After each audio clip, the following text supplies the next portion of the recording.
It's a strange feeling.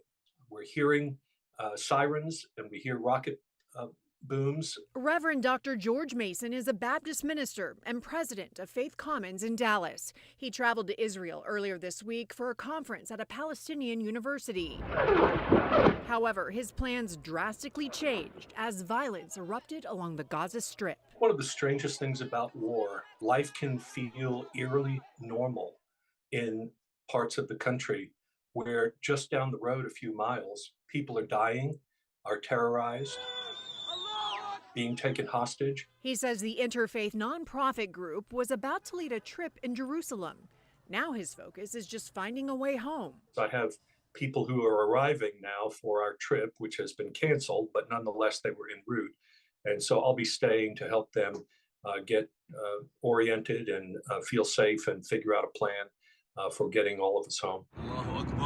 As news of the deadly attack on Israel spread, others began making plans to travel overseas. This is certainly in the higher quintile of dangerous things that we do, certainly. John Travis Smith is part of Texas Baptist Men, a missionary group that provides food for those in need. His team members are already on their way to the Middle East after hearing Israelis cry for help. Even calling us from some of the shelters, and you hear the fear and just the absolute pandemonium as the sirens are going off in the background, and you hear explosions going off. Smith plans to travel there next week, providing food and water to shelters packed with people. It's terrifying. You just don't know what's going on. They have people running through the streets, shooting randomly at houses, taking people hostages.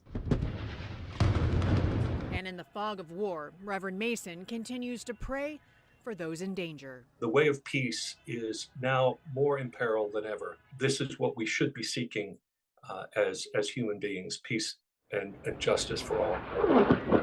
In Dallas, I'm Stacia Wilson.